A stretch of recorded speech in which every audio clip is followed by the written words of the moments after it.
Olá pessoal, hoje eu quero fazer uns vídeos para que as pessoas que gostam de ler a Bíblia, estudar um pouquinho da Palavra de Deus, possam ter um pouco mais de conhecimento acerca das verdades doutrinárias contidas na Bíblia, porque muitas vezes a tradição da igreja contrapõe-se à verdade contida nas Escrituras e acaba até escravizando as pessoas, a mente das pessoas. Tem pessoas que vivem atormentados tentando cumprir as leis de Deus e se escravizam dentro da religiosidade, tá? Então, devido a isso, eu me propus colocar algumas coisas rapidamente, no máximo 3 minutinhos. Eu quero considerar a palavra de Deus, tá? Em vários vídeos explicando a verdade, que pelo menos a minha interpretação, e as pessoas aí julgam conforme vão entendendo, tá certo?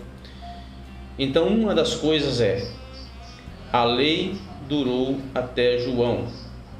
Outra coisa, o fim da lei é Cristo Jesus para todos aqueles que creem. Então, para aqueles que creem em Jesus Cristo, a lei findou, tá? Então, para eu respaldar e justificar isso, eu vou trazer aqui a Bíblia.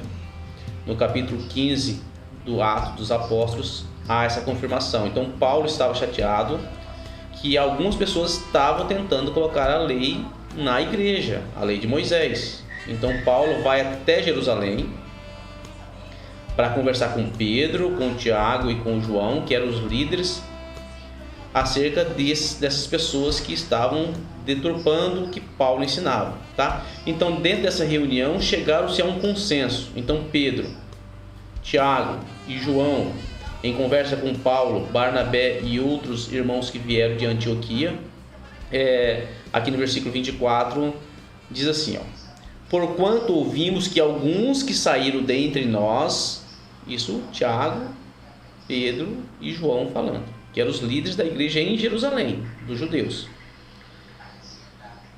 Porquanto ouvimos que alguns que saíram dentre nós vos perturbaram com palavras e transtornaram as vossas almas, dizendo que deveis circuncidar-vos e guardar a lei.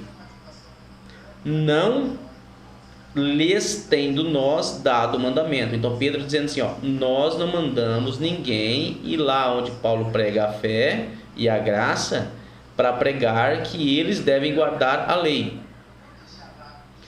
Pareceu-nos bem, reunidos concordantemente, eleger alguns homens e enviá-los a vós com os nossos amados Paulo e Barnabé. Então Pedro disse, agora nós vamos, de acordo com o que nós decidimos aqui na Assembleia de Jerusalém, vamos enviar alguns irmãos nossos, juntos com Paulo e Barnabé, que pregam a graça, até Antioquia, para falar a decisão da Assembleia.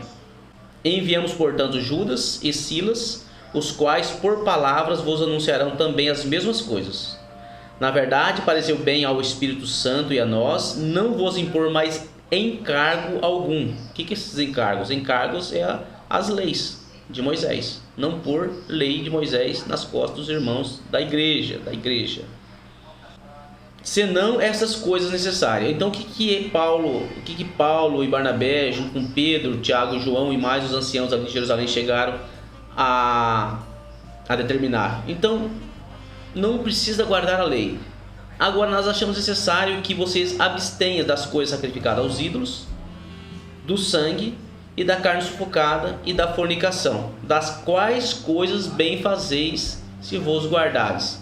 Dessa forma bem vos vá. 4 coisas apenas essas 4 coisas: carne sacrificada aos ídolos, não comer sangue, não comer carne sufocada e fornicação, ou seja, as impurezas sexuais. Apenas isso que a igreja tinha que tomar cuidado. Então passou para Paulo, Barnabé, enviando alguns irmãos de Jerusalém, vai até Antioquia e diz, para a igreja, só abstenhais dessas coisas. Agora os irmãos podem dizer assim, mas então a igreja de Deus não precisa de doutrina? A doutrina da igreja é passada nas cartas de Paulo. Então a igreja tem doutrina sim, só que é a doutrina do Novo Testamento. Não é uma doutrina baseada nas leis de Moisés. Porque as doutrinas que Paulo passa, que é inspiradas pelo Espírito Santo na nova dispensação, é do Espírito que vivifica. A lei é a lei que condena, porque a lei mostra apenas o pecado. Essa é a única função da lei, mostrar a situação do homem, e a situação é de que eles estavam condenados porque eram pecadores, e o pecado traz a morte.